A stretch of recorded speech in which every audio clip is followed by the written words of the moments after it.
Today we're tackling a subject that can be a little bit, well, really tough to talk about. Yeah, Suicide. heavy stuff. Yeah, it's heavy, it's emotional, and it kind of feels like one of Uh-huh. those things we just don't talk about, but we Yeah. are going to talk about it. Yep. We found this article that approaches the whole thing from like a totally different angle. Really fascinating. It blends like spirituality and psychology and even philosophy That's to interesting. get at like not just what suicide is, but the why. And it does it in a way that I found really insightful without, being insensitive to this Yeah. seriousness of the topic. Exactly. And like right away, the article just grabbed me with this idea that Yeah. so many of us feel like life is just squeezing us, you Yeah. know? Yeah, I get that. Like we're under this constant pressure, Absolutely. inescapable pressure. Yeah, that's really powerful imagery. And it actually leads right into like the article's main point, Mhm. which is that there are two main things that can drive someone towards suicide. Two drivers. See, I probably would have just lumped it all under, despair and left it at that. Yeah, it's easy to oversimplify it. Right. But this article breaks it down in a way that makes you really stop and think. Okay. So the first one, the author calls it rage and despair. Okay. And they compare it to like a gamer who gets so frustrated they just rage quit the game. Oh, I see. But in this case, it's not a game, it's life that becomes the target Hmm. of all that intense frustration and anger. So it's like when you're stuck in that soul-crushing traffic jam and you just want to scream, but Yeah. it's not cars. It's like all the disappointments and roadblocks Yeah. that life keeps throwing at you. Exactly. It's that feeling of being completely stuck with no way out. Right. But then there's this second driver, Okay. and this one's even more intriguing to me. Boredom and emptiness. I get that. And I don't think it's just like being bored on a Sunday afternoon. Yep. The article's talking about this deep emptiness, Mm-hmm. like this void where your sense of purpose and passion should be. Yes. And to think that emptiness, that void, could be just as powerful a motivator as like blinding rage. That's unsettling. It is, and it really challenges that common misconception that suicide is just about escaping pain. You mean the idea that ending your life equals ending your suffering? Precisely. Okay. The article uses the example of nightmares. Mm. We experience vivid emotional pain in those, Right? even though we're not physically awake. Yeah. So it makes you wonder, what if pain isn't so easily extinguished? Okay. What if it exists on a level that transcends the physical? Okay, that is sending shivers down my spine. Yeah. It really makes you wonder if suicide isn't the answer, then what is? Like, does the article offer any other ways to think about pain? It does. Any alternatives to just trying to escape it? Yes, and this is where things get really interesting. Okay. The author introduces this concept of pain as energy. Pain as energy. Not just a feeling, but actual energy. I don't know if I follow you. Can you explain that a bit more? Sure. What does that even mean? Imagine like a spiral of energy being compressed tighter and tighter. Okay. That concentrated force, that building pressure, that's what pain is, according to the author. So, like, if you're squeezing a spring, Yes. the tighter you squeeze, the more potential energy builds up. That's a great analogy. Okay. And when we think about depression, the article suggests it's that feeling of constantly being squeezed emotionally. All that pain compressed into a tight spiral, creating immense pressure. So if pain is energy and we're carrying around all this pent-up energy inside us, Yeah. what happens to it? Does it just disappear over time, or That's a great question. does it go somewhere? And it's one that the article tackles head on. And this is where it veers in some Okay. pretty thought-provoking spiritual territory. All right. You've got my attention. It asks, what if unresolved pain doesn't just disappear? Oh, okay. Now we're going deep. We are. And it's important to remember that the author is speculating here, Okay. not presenting hard facts, Right. but they suggest the possibility of an astral reality, this idea that we might carry our emotional baggage with us after death. Wait, so you're saying that if we don't deal with our pain in this life, we might just end up carrying it into the next one? That's the implication the author puts forward. Wow. It's like hitting the reset button, but starting the game at the same level of difficulty, Oh, wow. with the same emotional baggage weighing you down. Okay, that really puts things in perspective. Yeah, If quitting just means restarting at the same painful point, right. suddenly facing those inner demons seems a lot more appealing. It reframes the whole conversation, doesn't it? Sure. And this concept of carrying our pain with us Yeah. ties into the article's symbolic use of the Star of David. The Star of David. How does a religious symbol fit into all of this? It's not so much about the religious aspect, but about the symbol itself. The article uses the Star of David as a powerful metaphor for balance. Balance. Okay, I'm not seeing the connection yet. Okay, so think about the two triangles that form the Star of David. Hmm. They represent opposing forces, pain and peace, coming together to create a unified whole. So it's like you can't have the good without the bad. That's it. Light without shadow. Exactly. Suffering is an essential part of the full picture, the full human experience. Precisely. Yeah. And the article takes this idea a step further, connecting it to our perception of time. Yeah. When we get stuck in the past, reliving old hurts, or when we're consumed with anxiety about the future, Right. that's when suffering intensifies. Yeah. We lose that sense of balance. So it's like we're constantly swinging between the pain of yesterday and the fear of tomorrow, Yeah, never really grounded in present moment where peace might actually be possible. that's a great way to put it. This is all fascinating. Yeah. But I have to admit my head's starting to spin a little. I hear you. It feels like we're building towards some kind of solution here. Hmm. Some way to actually deal with all this pain, not just understand it. You're picking up on the subtle shifts in the article's flow. Yeah. But before we jump into potential solutions, the author takes a detour, a personal one. Okay. They share their own struggles with intense inner pain, Oh, wow. a level of anguish that led them to the brink of suicide. So this isn't just theoretical for them. Yeah. They've walked this path, felt this pain firsthand. Exactly. Wow. And they describe trying everything to escape it, distractions, external solutions, anything to make it stop. I think that's a familiar feeling for a lot of us. Yeah. That desperate search for anything to numb the pain, to make it go away. Yeah. So if all that failed, what was the turning point for the author? What shifted for them? Surrender. Instead of fighting the pain, they chose to completely surrender to it. Surrender. That seems counterintuitive. Isn't that like giving up? It might seem that way, but the results were profound. Two key things happened when the author surrendered. First, the pain dissolved. What?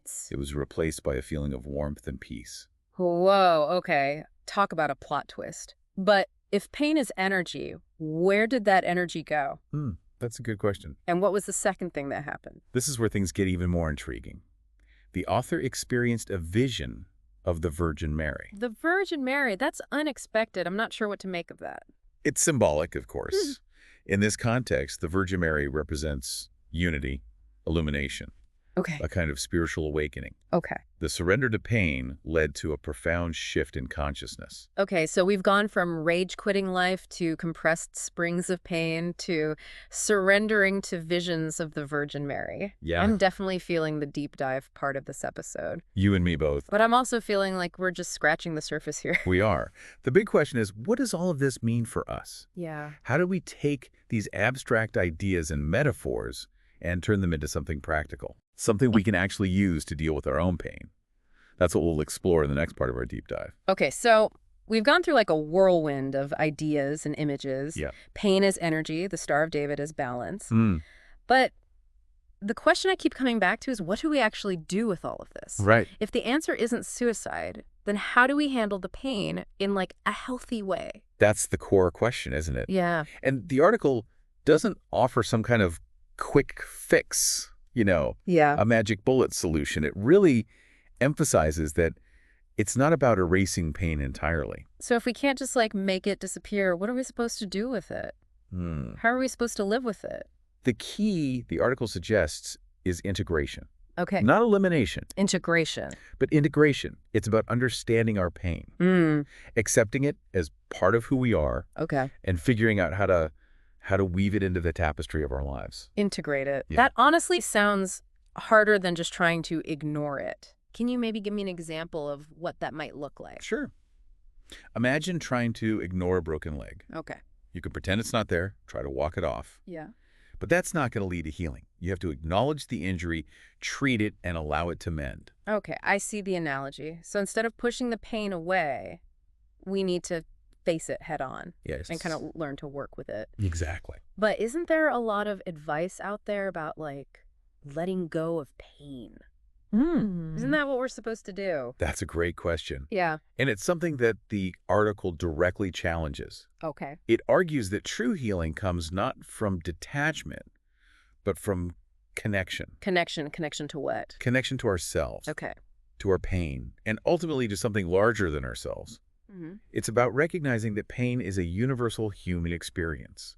It's part of what connects us all. I see where you're going with this. Right. So it's not about pretending the pain isn't there or trying to rip it out. Nope. It's about leaning into it, understanding it, Ah. seeing it as part of this bigger picture. Exactly. It's about shifting from that feeling of singularity, of being trapped in our own isolated pain, to a sense of unity and shared experience. You mentioned earlier that the article uses the Star of David as a symbol of balance. Right. How does that connect to this idea of unity and connection? Well, remember, the two triangles of the Star of David represent opposing forces, Mm-hmm. pain and peace. Yeah. They come together, they intersect to form a complete whole. So pain and peace aren't separate, they're interconnected, Yeah. interwoven. That's the idea the author is exploring. Mm. And by fully embracing our pain, by confronting it instead of running from it, we can potentially transform it into something else entirely. Transform it into what? Peace? Enlightenment? A lifetime supply of chocolate? Well, it's not necessarily about turning pain into some blissful state. Right. It's about recognizing the potential within pain, Okay. the opportunity for growth and self-discovery that it presents. So maybe instead of seeing pain as the enemy, we can see it as like a really challenging teacher. That's a great way to put it. One that pushes us to our limits and forces us to grow. Yeah. This whole idea of pain as a pathway to something greater, it's a lot to process. It is. It's almost like the article is asking us to completely flip our perspective on pain. Yeah. See it not as something to fear and avoid, but as something that can actually help us become whole. That's a great summary of the core message. And it's not an easy concept to grasp, especially when we're in the thick of suffering. Right. But it offers a powerful alternative to our usual fight or flight response to pain. Yeah, it is powerful. Yeah. But I have to admit, it still feels a little abstract. Okay. Does the author offer any concrete steps for putting this into practice? How do we actually do this integration thing? The article doesn't lay out a step-by-step guide, but it does offer clues. Okay. And I think those clues lie in the author's own experience of surrender. Right, the moment they stopped battling their pain and simply allowed it to be. Exactly. Yeah. That act of surrender seemed to be the catalyst for everything that followed. The dissolution of pain, the experience of unity, the vision of the Virgin Mary.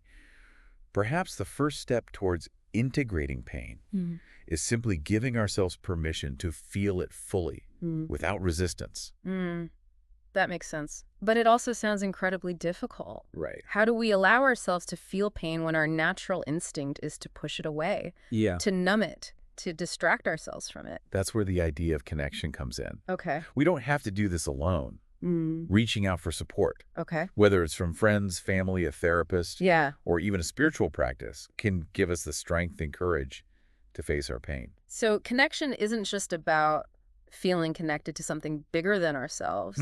It's also about connecting with others. Yeah. People who can hold space for us as we navigate difficult emotions. Absolutely. We're social creatures, and we're not meant to go through life's challenges in isolation. Yeah. Sharing our pain, allowing others to witness our vulnerability, Yeah. can be incredibly healing. It can also remind us that we're not the only ones struggling. This is a really powerful message, but it also feels like a really challenging one. Yeah. It's asking us to fundamentally shift our relationship with pain. It is challenging. There's no doubt about that. Yeah. But I believe the potential rewards are immense. Okay. If we can learn to embrace our pain, to integrate it into our lives, we might discover a level of peace and wholeness we never thought possible. That's a beautiful thought. But it also feels like we're just scratching the surface here.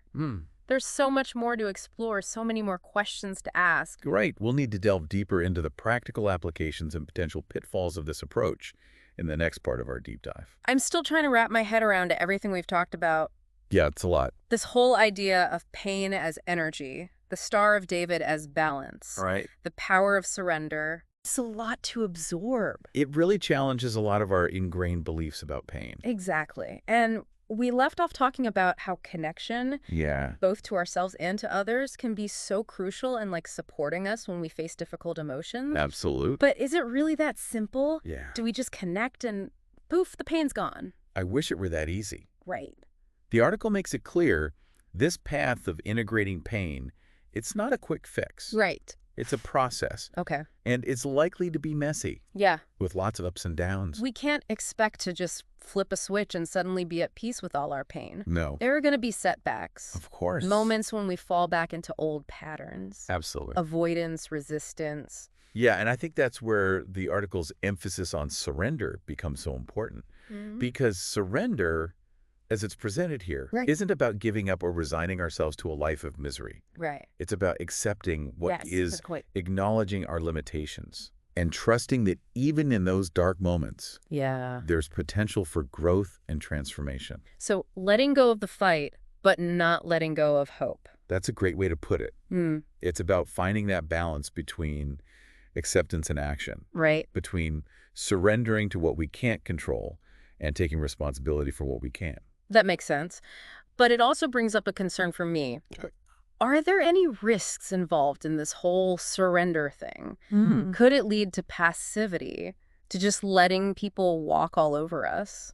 That's a really important question, and it's crucial to distinguish between healthy surrender and unhealthy resignation. Okay. True surrender, as the article describes it, Yeah. isn't about becoming a doormat or allowing ourselves to be mistreated. It's just not about passively accepting abuse or toxic situations. Not at all. It's about recognizing that there are some things we can change and some things we can't. Right. And it's about focusing our energy on the things we can control, while learning to let go of the things that are beyond our reach. Okay, that distinction makes a lot of sense. Yeah. But I can see how it could be tricky to navigate in real life. Right. How do we know if we're surrendering in a healthy way or if we're slipping into like unhealthy passivity? That's where discernment comes in. Okay. And it's not always easy. Right. It might involve seeking guidance from a therapist, a spiritual advisor, or a trusted friend. Yeah. Someone who can help us differentiate between healthy and unhealthy coping mechanisms. So it's not just about solo introspection. Right. Having that support system, Yeah. people we can check in with, make sure we're on the right track is essential. Absolutely. We're not meant to figure all of this out on our own. And the article emphasizes the importance of connection throughout this whole journey. Yeah. Not just connection to ourselves and to something greater, but also connection to other human beings who can offer support and guidance. You know, as we're talking about all this, Yeah. I keep thinking about forgiveness. Ah. Both self-forgiveness and forgiveness of others. Right. Do you think that plays a role in this whole process of integrating pain? I think forgiveness is a crucial piece of the puzzle. Holding on to anger, resentment, guilt, Yeah. it only adds to our burden of pain. Right. Forgiveness, whether it's directed towards ourselves or others, is a powerful act of releasing that burden. It's like choosing to break free from those chains of pain that are holding us back from truly living. That's a powerful image. Yeah. And it highlights that forgiveness isn't about condoning harmful actions or forgetting the past. Yeah. It's about choosing to move forward Okay. with a lighter heart, free from the weight of anger and resentment. Wow. This has been an incredible deep dive. Yes. We've covered so much. We have. From the root causes of suicide to this radical concept of pain as energy, the importance of surrender and connection, Right. and the transformative power of forgiveness. Yeah, it's a lot to process. It's given me a lot to think about. And I think for me, the biggest takeaway is that pain is an inevitable part of life. It is. It's going to show up no matter how hard we try to avoid it. It will. But it doesn't have to define us. Right. We have a choice in how we respond to it. We do. And that choice can make all the difference. Absolutely. So instead of fearing pain and trying to outrun it, Yeah. we can see it as an opportunity for growth, for deepening our connection to ourselves and to others, and for ultimately becoming more whole. Beautifully said. The article doesn't offer easy answers or quick fixes, Yeah. but it does offer a profound shift in perspective. Okay. What if, instead of turning away from pain, we turned towards it with curiosity and courage?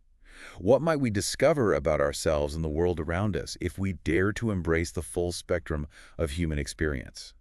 That's a powerful question to sit with. It is. It's definitely given me a whole new way to think about pain Yeah.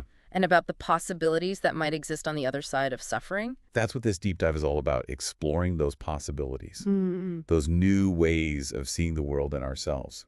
Thanks for joining us on this journey. Yes. Thank you. Until next time, keep exploring, keep questioning, Yeah. and keep seeking those deeper truths